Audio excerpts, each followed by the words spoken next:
We are live, my friends. Live and alive. Live from ArchLIGHT Summit 2022. This is Michael Colligan and Greg Eric. That's right, the Get a Grip on Lighting podcast. Coming in hot, straight out of Dallas, Greg. That's where we're at. We got to go to KeystoneTech.com first. Say thanks to them. Go to KeystoneTech.com for the Big Easy, brother. That's right. They've got their booth right over here. Nice setup with all the product. Not all of it, but some of the product that you can see and get after. So you should be here at ArchLIGHT checking it out. If you're not, go to their website. There you go. We're here with, Billy Hodge. Hodge is our colleague from ALA, right? Founder of the American Association of Independent Lighting Agents. I think you copied the name a little bit there, bud, from the nail. Totally. And Mike Hamilton, I don't know how you relate to that, but I think we're going to talk a little bit about the lighting exchange and some of the stuff you guys discussed in your panel. Take it away, Billy. Yeah, thanks very much. Yeah, as you know from our talk with about ALA a few months ago, the American Association of Independent Lighting Agents is interested in the sustainability of the lighting agent into the future, as well as how to elevate this aspect of the industry across the board. And so Mike Hamilton's one of our agent members here out of Toronto from your fair city, and we had a panel discussion with a couple other members here who we discussed the past, the present, and the future of the lighting agent. We talked about technology, and we talked about things that were societal that have changed along the way. So, on technology standpoint, we started off with the softballs, like when's the last time you got a fax? Do you remember the roll of quarters, right, in your pocket to stop it all? You knew where all the payphones were, and your Thomas guide and your maps and all of that. And before there was agency software, we were passing spreadsheets around the office, doing anything we could just to get the information from one department of the agency to the other. And then we also started talking about how society was different back then. And one of the things that was not available to us as agents or many of the employees in a lot of companies was work from home, for instance, right? So if you were, had some condition where you would be able to work at home, but you weren't allowed to work at home. That was one of the things that was we discussed that was different back then. I mean, what other ones did we talk about? Well, from a side of social norms, what was the composition of the industry? Where were we with people? Where were we with cultures? Where were we with the application of products and how they got to market? And, the transition changed from having big catalog racks inside of agents' offices, going and transferring those into every single specifier's office and maintaining them, and all the way through to, electronic sales and electronic detail, and having computer programs to help us keep that flow going and getting our word out. Yeah. I still like catalogs, Greg Eric. I do too. I keep a few next to me, and they're nice. Yeah, are they magazines or are they walls of orange binders? I like the binders. Yeah, mostly they're like those bound books. Yeah, I like those. Satco and puts out a couple of those every now and then. Sure, that product are guide nice. is really helpful. Yes. So you're all over the place. You're trying to figure out everything. It sounds like to me. Yep. This is an overview. Yeah. What I want to know is why do we need agents? So in the lighting world, distributors and agents kind of look at each other across the room and they're like, I don't need that guy. Right. And you're like, I don't need him either. Right. Right. And so we're kind of, when it comes to the lighting side, agents and distributors are kind of I'm not going to say at odds, but you know what I'm talking about. There's a bit of tension there. How do we resolve that, or even should we resolve it, Billy? And then you, Mike, I want you. Maybe Mike, why don't you jump in? You look hot right off the top. There's not a matter deep into the koi pond. All right. There's definitely not a love relationship 100%, but there is a symbiotic relationship that is developed that we have to maintain, and some of that maintenance is done by having a little bit of tension. There is no way to smoothen that and make it all flow properly. That's some of the things that we have learned, some of the things that we've maintained, and how we've gone through and doing business. The increase has been on the side of technology and how we relate information. That relay of information has smoothened that transparency and and smoothened that tension out as much as it really has to be smoothed out. See, here's the difference. When I say distributor, warehouse, order desk, counter sales.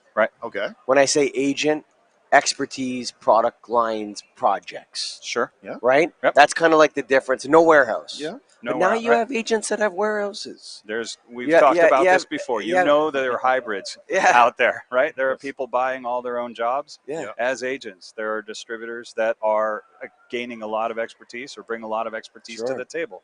And so I don't know that there's a clean bucket that everyone has to fit in, Yeah. right? I mean, we have a lot of respect for the lighting distributors in our market, right? The ones who really bring value to the lighting Sure. are incredible. Then there's others that are big electrical wholesalers, and they've got a person who's doing a quote that's full of SKUs, and that's really what it is, just a list of SKUs. It's product codes. It's product codes, and Yeah. they don't know what they're changing or unchanging or whatever, and they're relying on the agents to do all of that for them. And then it's all about the relationship that connects the products to the people in the marketplace. And I think it's You know? a lot of it's just communication too. I take myself for an example in the Minneapolis market. Our company's been around 30 years. I haven't been there, but half that time. Right. And there's a lighting agent in the area that is a major one. Been around 70 years. Right. And I had my first real discussion with him last week. Yeah. And he's like, "Oh my gosh, you do this stuff?" And I'm like, "Yeah, and you do that? Oh man, we can work together." Right. And that's all it took. Right. I went to breakfast with him, and now I've got some. I had to do that. It's just that, like getting together and finding out what people do. Well, that's true. I mean, through a roundabout way, Sarah ended up on our panel up here, and I don't know that Sarah and I have shared as many words as we have this last couple of days. Sure. And it's great, right? But we're two competing agents across the way. But again, the communication is good. And so, Enemies closer, buddy. It's always better like that. I'm not calling you an enemy. Just No, to but be you know, clear. you know what I mean, though, right? Like you know what I'm saying. It's like Yes. you know those that it's always you want to be closest to the people that do what you do and compete, so you can compare yourself against And them. understand. So so you can have that kind of dialogue, with it. So there's I often tell people like there's good marriages and bad marriages when you talk about marriage, Right. There's good agents and there's bad agents. There's good distributors, there's bad distributors. Yes. And I think people that are good and passionate about this industry can come together no matter what they label themselves as. Well, that's in my order point, to yeah. add value to who? The end customer. So let me ask you this. Why in 2022, let's go to Mike with this one. Why do manufacturers want agents? Why do they need agents? So the conversation I had actually just yesterday. Let's take that one. Okay. Manufacturer who's here that I've known for about 18 years. Their perspective to maintaining agents is because of relationships. As much as we talked about technological advancements, we talked about the amount of money that's being put into their technology growth and how they interact with everything from specifications getting through to how drawings are produced. They have streamlined it, and literally you or I or a specifier or anyone can now finish a project detail with their system, no issues. So why do distributors, why do agents, why do any of us have to get involved when you've got a manufacturer who has such an amazing streamlined process? It's relationships. It's order processing, it's bank accounts, it's the facilitated elements that agents bring to and that distributors bring to the table that keep you in there. Mike's talking about liquidating the transactions, brother. Sure. Like making it flow. Like business is about relationships. Smooth, it is. Come on, nobody spends $500,000 on something without knowing the person Right. that they're buying from. Exactly. It doesn't work You've that gotta way. you got to have something going on. And then everybody knows that person has a job and gets paid. Yeah, That's I mean, right. one of the easy answers is if you look, let's say there's 60 territories in the U.S. and Sure. an average agent size of 10 and maybe an average of 5 agents per market, so 50 times 60, right? That's 3,000 people that a manufacturer would have to employ in order to have the coverage that an agency network provides them, and the network provides them at cost, right? Because they have to sell something before they get paid. That's right. So that's why the manufacturer should be. And not only that, involved half in the agent. manufacturers, they don't even know what they have. They That's don't even know what they're correct. selling, actually, and how they're differentiated in the market. Right. Like they don't even know. That's where an agent comes in. Yeah. He's like, no, you guys get This is slaughtered the here. only thing that it makes sense for you to sell. Exactly. Yeah. Right. Yes. And in terms of, taking it from your side too, as an agent, you have all these manufacturers you work with, in the same way you choose how you sell product based on that relationship too. Correct. Not necessarily the Very much product. so. I mean, some to some degree, but Right. it's all Well, about that. yeah, we look for partnerships. I mean, the manufacturer that makes it easy, just like the agent that makes it easy, just like the distributor that makes it easy. That's what sells something, and that's why the sales channel has had, success. And maybe it doesn't look the same in every transaction. It doesn't look the same in every market, but it's okay.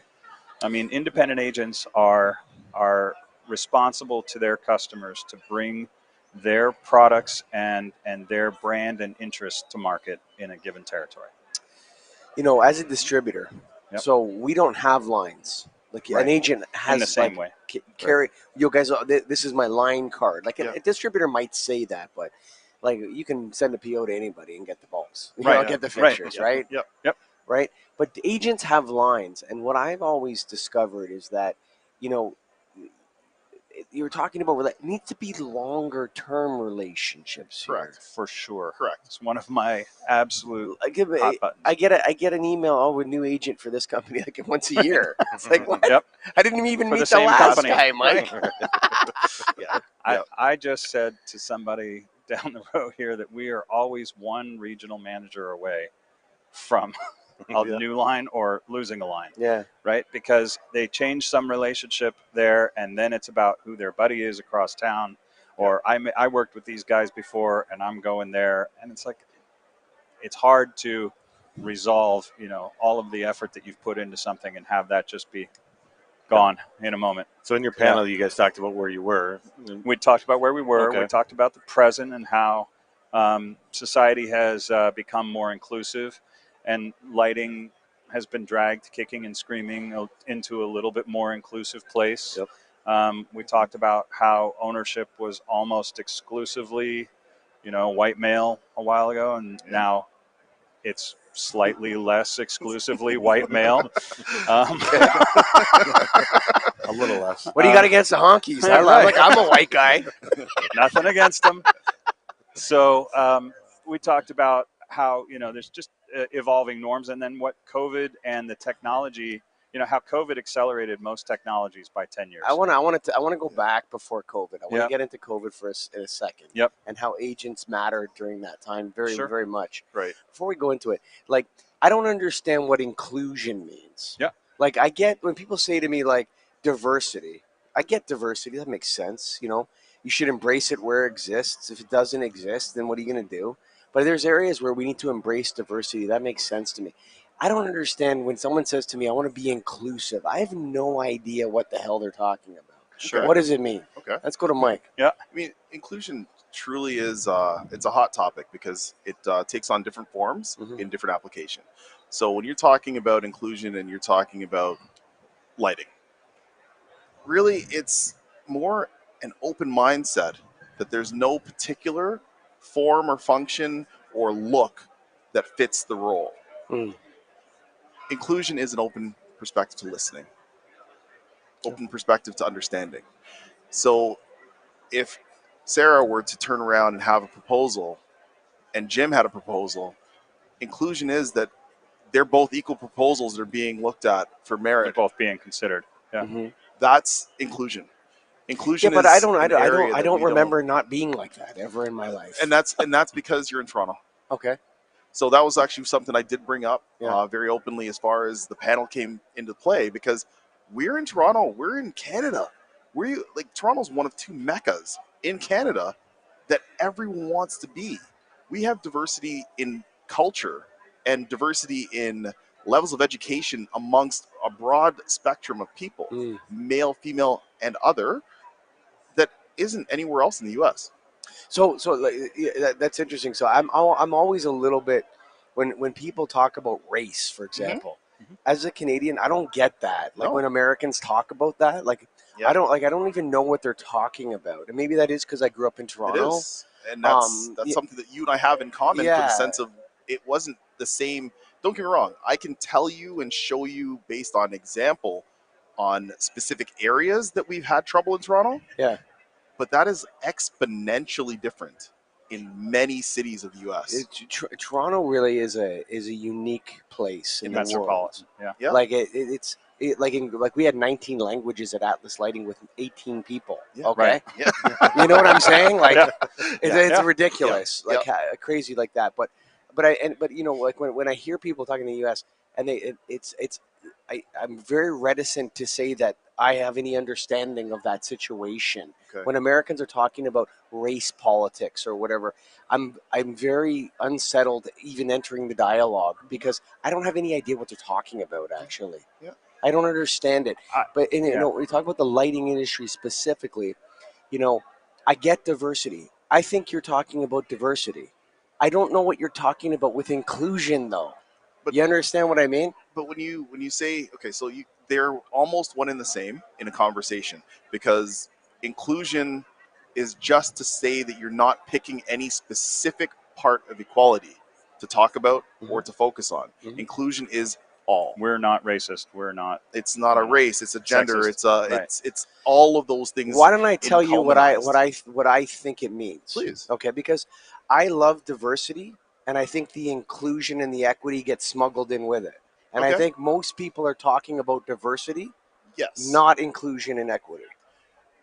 Now, It's what just inclusion to me, when somebody says that, I'm all for diversity, I Mhm. will step out on that in 2 seconds and say yes, because we want everybody to have access to their lighting systems, for Christ's sake. Yeah, You know what I right, mean, or yeah. whatever. The opportunity, Yeah. whatever it Yes, is. whatever Right. it Whatever is. it You is. know what I mean? It doesn't really matter, but you want to welcome all communities, and then they contribute with what they bring that's unique to the table. Correct. With inclusion, what it's almost like people are actively asking me to go out and validate their personal choices in a business environment, and I think that's kind of awkward Yeah. for me. Yeah.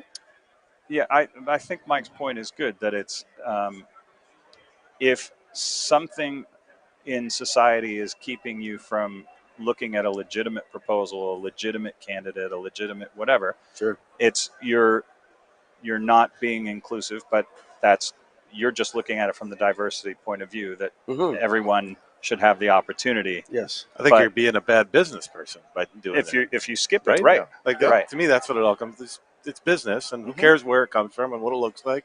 But Is it I right? think what people are saying is that it actually does. Like I think Okay. what's happening is that when like when you're not. Like, I always put it to you this way. Do you remember when we were in Durham, North Carolina, and we were bar hopping, right? We've done that. And we went to that bar, and the bouncer was outside, and he's like, "You sure you guys want to go into this bar?" And we're like, "Yeah, of course we want to go into this bar." Remember that? Yeah. We paid the guy. We walked in, and everyone was black. Mhm. And that was the first time you were ever the only white person in an Right. all black room Yeah. in your entire life, Right? right? Yeah. And like it was like, whoa, holy mackerel, this is so different. It was shocking, actually. Right. I don't mean to No, like it. it's no. I'm It's just fact. saying, like it's a nightclub, and Yeah. we ended up having a great time. Yeah. But it's like you got to invert that because I think there's a lot of people that they're always entering these places like that. My entire life of Yeah. lighting, that is everything I've seen, whether it be Northern Italy, whether it be the middle of California. Mhm. When it comes down to stepping into lighting anything, I can typically extend at best one handful to count all the number of people that have anything besides khaki pants and Yeah. white. Golf shirts. And golf I tried to make it a little creative, but Billy's looking. I put a patch on. Look how good Billy looks. No, but you know what? Isn't it kind of weird for us to go out of our way to welcome you? Or like, it's like, hey, black Nobody's- guy, how's see, it that's the going, thing, Mike? It's good to nobody's see you. Nobody's looking. You for know what I the- mean? That's where I think it's hard for people, the inclusion piece, because we all want diversity.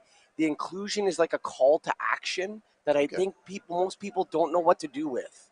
And How's that? I think that Okay. terminology Not knowing what makes to do with it sense. makes sense. That Go ahead. terminology you're using, it does make sense in an understanding of the English language. Yeah. That does. The way that it's put forward at the present moment is a little bit different, Mm. and we as immersing society in this area are learning new ways of expressing ourselves, Mm. and that word and its meaning is changing how we're supposed to understand it and the meaning of it.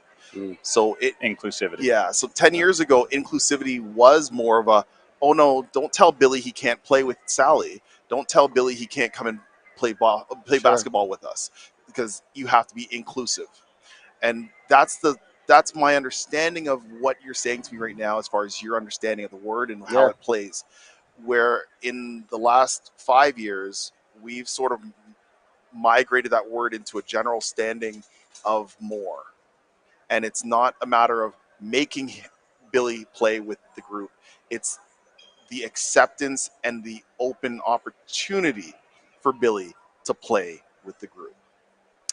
I like being able to play. So Yeah, like I said, Billy yeah. likes to. including He me. likes Let Billy play. But it's like I think a similar comparison for those that think about these things a lot, and I don't right. think about them that much, but I'm thinking about it right now. Yep. Is sustainability. That's a quest that we're never going to finish. We can't finish it. We Right. have to keep trying. Right. It's like, and look, we all want, like, the average person, we all want our brothers and sisters of the world to be welcome everywhere, man. Right. For sure. And to make meaningful contributions, and to and to enter the game that we're all playing here together, and play by the same rules. And so, I think we have to interview Sarah. And is it just Sarah that's coming on No, next? Jonathan's right there here. too. Yeah. Jonathan? Yeah. Yeah. So, So, Mike, what a definitely. pleasure Thank to you. chat with you. Definitely. Yeah, it's You. been fun. Very good. Billy, Thanks. we'll You talk got to again. focus man. on the future with these two. All right, Yeah. we're going to As talk we about did the the past and future. the present. go. All right. Thanks, Yeah. Billy. Very good. So, Thanks, folks, we're guys. not going Awesome. anywhere. Stick with us out there. You guys just take your headsets off and Perfect. put them there. Thank you. But while you're listening right now, while we have the next two coming in from the agents panel, right? Yes. I think it was the agents panel. Yep. You're good. We're going to tell you to go to KeystoneTech.com, Greg Garrick, for the Big Easy. That's the right. Big Easy. And, the Big Easy. Color selectable, wattage selectable on many of their products. Recessed cans. They had a nice Okay. booth there, all set up, We're out of ear covers. and we're talking. We're out of ear covers. We're live right now. We're hot, so we're not starting. You're hot right now. We're on the internet right now. Michael's my name. Get that headset on. What I want you to do is I want you guys to both put your hands right here on that side and grab that mic and put it right in front of your mouth. Yeah, there we go. Let's get that off you right there. Second. So we're back. So the agents panel went down. You guys were on there. We just spoke with Mike and Billy. Now we're with Sarah and Jonathan Ayala. Yes, sir. What's your last name, Sarah? Danny. Danny, what business are you with? Lighting Solutions in Philadelphia. We're an agency. Danny? Yeah, your lighting brand and the lighting exchange. Okay. Lighting exchange, because we see your signs everywhere. We want to Mhm. talk to you about that lighting exchange Oh, thing. yes, sir. But Greg, go to KeystoneTech.com real quick. We do. The Big Easy. Yeah, check it out. And if you're at ArchLIGHT, check out their booth. So we're talking to Billy. He made me promise that I would ask you guys, because we spoke about the past. We spoke about agents and distributors fighting with each other, and we talked about inclusion and equity and diversity, and we're discovering what those words mean and how they're intricately different. What about the future? What's happening? You want to go first, Sarah? What's happening in the future Yeah. with lighting in general, with agencies or Agencies. yeah. Let's get from agents. Yeah, I mean, certainly. Did you address COVID? I couldn't hear all of it. No, we I didn't think get. it's We kind of like to avoid the pandemic. It's Did that change things? right. So forcing a group of people that don't want to change at all to flip up their business model completely on itself has been an exciting experience, I think. And people who didn't want change have to take it now. So I've seen a lot of positive things coming out of this on our end, and I know Jonathan's got some ideas of where we're headed that will blow your mind a little Let's bit. go right into Jonathan then. What do you got? Yeah, I mean, the new Alexa app that allows you to request a quote, pricing, and shipping right from the Alexa. Mm. I'm just joking. Mm. That doesn't exist. How do you do that? That doesn't exist. Tell me more. I No, was just but sitting here going, you know what I was thinking? I'm like, what is this idiot talking about with Alexa? That's never going to work. And then you really, no, you're joking. Of course you're joking. Yeah. Of course. Yeah, Yes. I think what Sarah said, the adoption of tech has to happen now. It has from, early adopters Mhm. and visionaries over the past. Some agencies have always been on that cusp.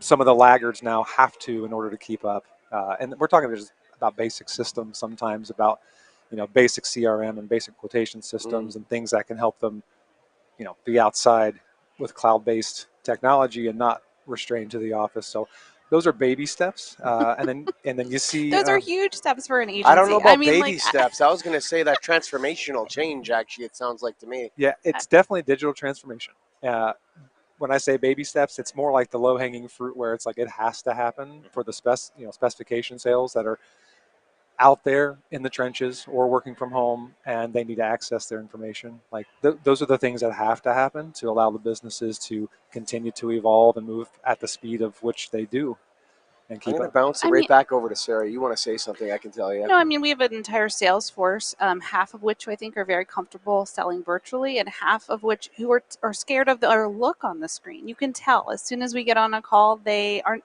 they're not dynamic, they're not engaging.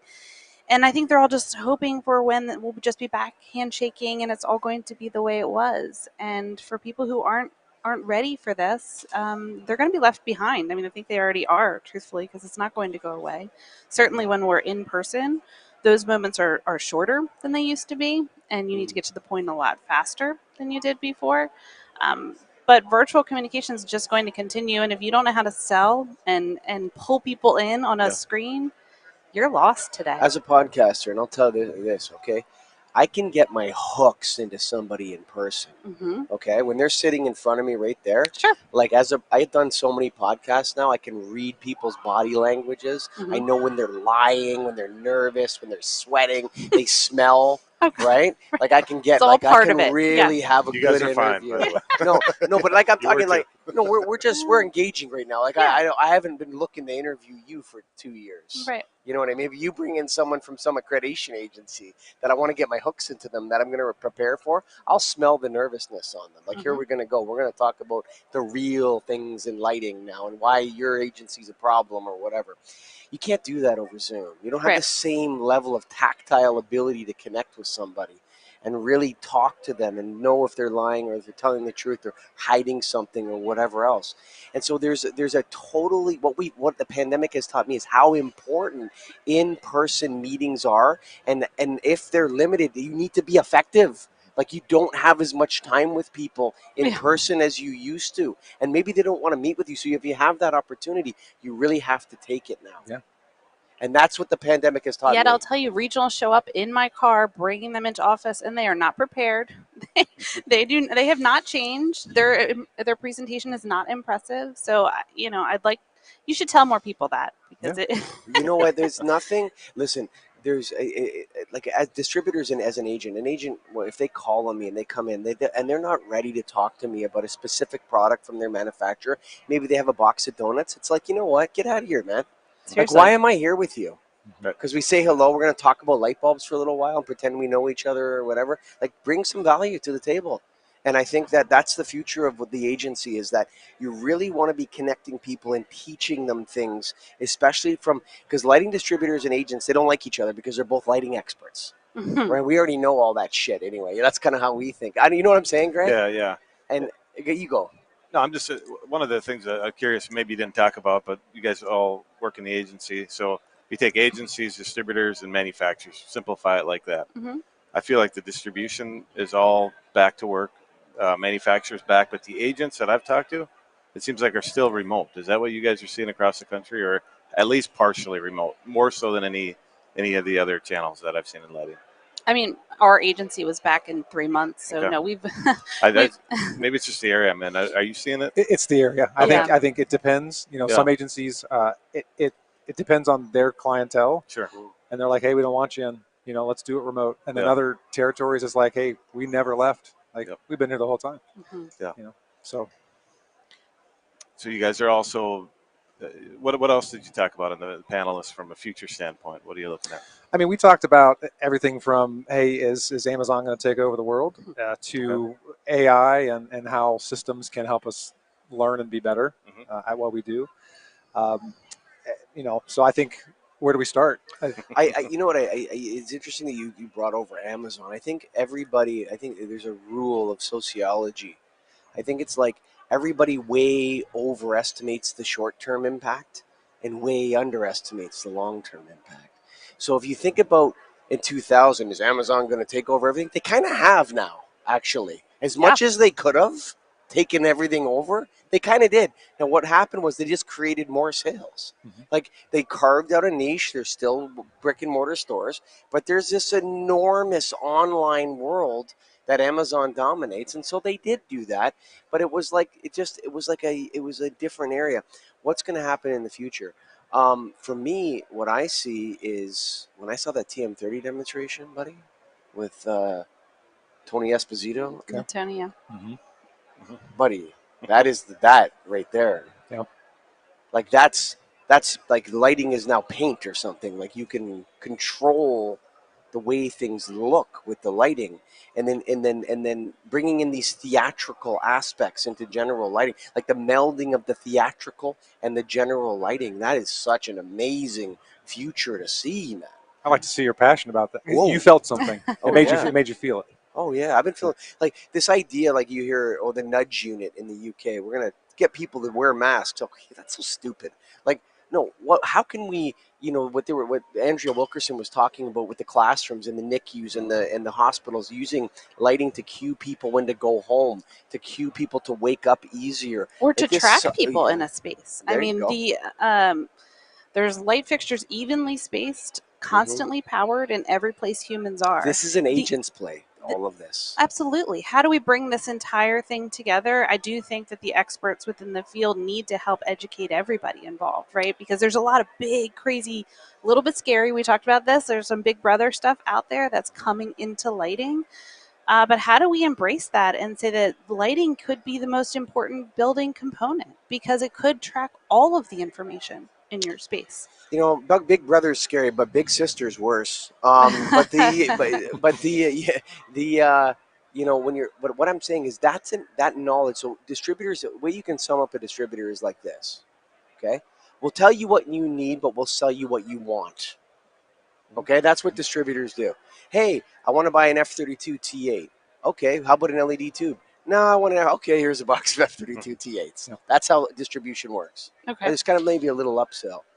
But I think the future of the queuing and the melding of the theatrical, that is a whole agent's play. Mhm. It's you guys that have to really lead that. The distributors can help you by acting like agents, but it's the agents that are going to be the prophets and the people that bring that technology and know where it goes, like which manufacturer. Like that's what agents do. They have a list of manufacturers. They know which one is right for this customer. Right. Or which combination is right for this customer. Right. And I think it's for the agents to lead the future. You guys, the You see that future in is in the controls. hands of the agents, actually. Yeah. And You the see that in controls already, yeah. circadian, queuing, all this stuff. It's the agents that are going to do it, Well, in my opinion. And we talked about that a bit this morning, that LED technology, we talked about it for years before anybody's bought an LED light fixture. And then we start talking about color tuning on all these things. And we don't sell any color tuning, No. but it's a great thing to discuss and educate people on. And as each wave comes through, it takes many years to get people to not want to be the guinea pig and to say this is proven technology that I want to implement on my project and get the owner on board and get the contractor on board that we're comfortable with this and it does save money. And so it is a bigger story that we bring to the table, and I guess we're inspiring people to get more creative And with I what they're think, doing with their lighting. The proven part, like how are we ever going to prove it if nobody buys it? The color tuning, I want it proven too, but somebody's got to do it. Other than your office, my office, your office. Listen, Well, not just PNNL already proved it. Yes. No, you're Like right. it's already proven. True. It's not an engineering. It's a specifiers issue. hmm It's not engineering. It's not research. It's specification. And money, are the dollars there to put towards something like that maybe is I would invert that on you. okay? I would say is the value there. Right. Like Is it a must-have or is it a there's wish? more money than you can dream of and imagine in the world, but Yeah. is if people are willing to give it to you. Yeah, if they That's see the the value. question, I agree. yes. Yeah, okay. But why would someone want to do business with you? Why you? Why not him? Why not him? No. Right, or her? Right. So I mean, that's where I think as agents, you guys are really going to. And I hate to take it away from the distributors, Greg. I don't think it's going to happen from the distributors. I think we're going to continue to sell flat panels and whatever. You know what I mean? Like it's you guys that are on that specification edge, that are on that bleeding edge, that can really guide the end users and the people that have the money Mhm. and want the that are stuff. dreaming big Exactly. and that are saying we want to stand out and we want our employees to love where they're working, and how can we help affect that? There's a lot of ways I think that we can be more valuable and not get VE'd off projects, and that does start with getting everybody on the same page. That's an agent's conversation. Distributors don't have those conversations. What you're talking about right there. That's agents have those conversations, which is why you guys are so important. And we hated you guys, but I think we're going to welcome them back in. Now we're friends. We do want to ask Jonathan the lighting exchange. Yes. What is that? What is that? Yeah. So I'm not an agent. Used to be an agent for about 10 years. The Lighting Exchange, it's a platform. It's owned by Your Lighting brand, which is our company. Okay. The Lighting Exchange it's a melting pot of different applications, software systems that help the B2B space. It helps manufacturers and agents work together to unclog some bottlenecks, some natural bottlenecks that have always existed with all the different stakeholders in our industry. We have about 85% of all lighting agents that use the system in North America, C&I agents, that is, and there's about 1,800 manufacturers that participate. And for agents, they're most of them, we're talking less than 3%, have full-time marketing teams. Very few have anyone who manages their websites. Right. Okay, so it creates a natural bottleneck on their website, and they want the specifier to say, hey, come to me, come to my website, but it needs to be useful. It needs to have data and content and information. So I'm going to take the piss out of Jonathan right now, if that's okay, Greg. Why is that? Everybody took the pandemic to make a software system. Well, fortunately, how many have been coming out? Everybody's got a software system. Well, it's been around for a while. It's been around for nine years. I'm joking about that, but it's kind of true, man. Well, I tell you, we did take the pandemic to create Lex Events, which is virtual online. It's like Zoom, but it's kind of so you're right to some degree. It's like, hey, I mean, no, I'm just going to say the Sorcery came out. What was that other fellow that we just interviewed on the Get a Grip on Lighting podcast last week? You introduced me to him, Billy. I'm talking to someone that's not on the show right now, listeners. It was a whole week ago, Mike. A lot's happened. I know. But I mean, it's like there's a lot of software coming out. Why? There's a need to connect when people talk about productivity, when they say productivity is not improving, what they're saying is you guys need to get your shit together. Yeah, and I think that his company, I mean, I got to be honest, when I met them several years ago, I'm not sure how long ago we started with you guys, 6 or 8 years ago or something like that. I was so drawn to them because they do have the agency background, and they get that we're trying to sell other people's product, and some of the manufacturers don't know how to promote their own product, right? That's our job is to promote products to people that need them. Sure. And getting on the website and spending 10 minutes to try to answer one question, that was typical in lighting. And so what they did is they came in and said, we can make your website valuable. We can make your website a place people will favorite. And with one click, see, nope, that's not what I need. And so honestly, long before the pandemic, those I think that got on board with their platform leaped ahead, and then it pushed other agencies within each marketplace to get on board because it was just better. Well, I think it's my system, so our system, so I don't want to dwell on it too much, but I think as a whole, as a community, like it's helped us connect better and realize that, hey, I don't have to start my lighting search on Google. Who's your customer? Who pays you? The agent. The agent pays. Manufacturers as well, yeah. So everybody pays. Not distributors. We'll talk about that. Well, no, that's one of the major problems with software development, or these kinds of what are you going to call them? Collaboration softwares is what you're doing. It's like a collaboration software. It's a community, right? These kind of collaboration softwares, they rely on a principle. Who is the customer? It's the Facebook dilemma. Right. Well, people think they use Facebook. You're not the customer. You're the product. Well, right. But Facebook had to build a community before they could have an advertiser pay. And if you don't have content, then you're not going to have the person there to view. Yeah, but from the very beginning, Zuckerberg knew that the people that were giving him his photos for free were his product. Yeah. He knew that from the beginning. Yeah. From the very beginning. Yeah. He knew that you are what I'm going to sell and buy. I'm trading in your information. He knew that from day one. So did Google.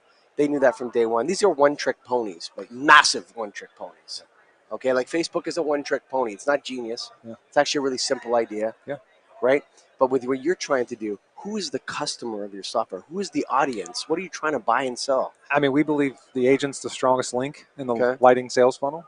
But are they the audience or the customer? They're our customer. But they need to be empowered with content and information and better connected with their manufacturers' data and information to work together in that B2B space to communicate with their customers, which is the specifier or the distributor or the contractor. Because you have to get to the next question is what does the customer want to pay for?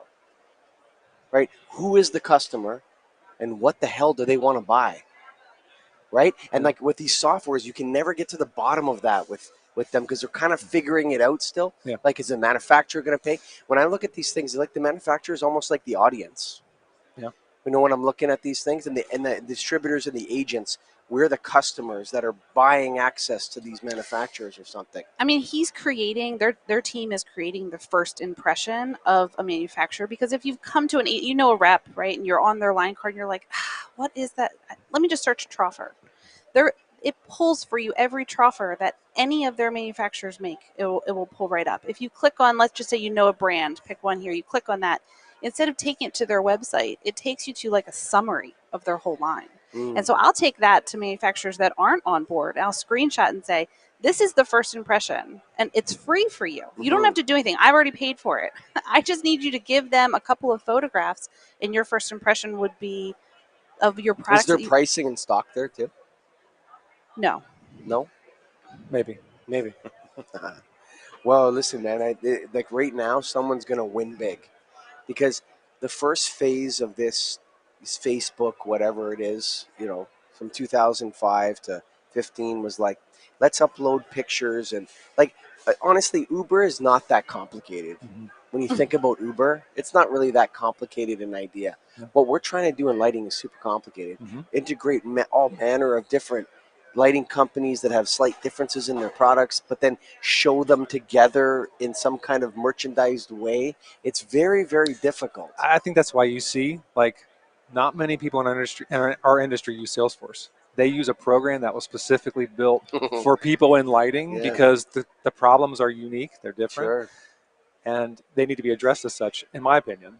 So Sure. and back to the Amazon topic, yeah, they have the resources, they have the money, they could build a wizard and allow people to shop for lighting online, but who's going to go put a control system together on Amazon? Who's going to go specify linear lighting and add all the bells and whistles? That's going to be difficult. So I think that's why we need those. Really Amazon's a bookstore, man. Yeah. Have you ever used Amazon Seller Central? No. So I used Amazon Seller Central a lot. You're basically using, like, I hate to say it, like a beautiful company, everything else. You're basically using the book sales model to sell everything. Mm-hmm. So the way that you sell books was taken and applied to everything. Yeah. So when you fill out the Amazon Seller Central on a product, it's for books. It's still for books. It's not that amazing. Mm-hmm. Like people think they're incredible. They're not. It's not that amazing. What you guys are doing, what the other software companies in this space are doing right now, is amazing. It actually is. Like what we're trying to accomplish, these integrations, and it's super important to do it right. And I applaud you. I wish you luck. Thank you. But I think it's going to be hard, Greg Eric. Well, what you guys are doing, I think I love hearing a voice. I mean, what you guys have accomplished, I think that's fantastic. We need more content. We need more conversations, and I think that starts with thanks for having agents and having us here to talk about important topics. Billy and Billy Hodges and Jan has been so great with Nailed. Like I love just like association to association, connecting with each other, taking the walls down, removing the barriers. We're not a threat to each other. We're not competitors. You know what I'm saying? That's the wrong way to look at it. Greg, any final thoughts? This has been a long stream.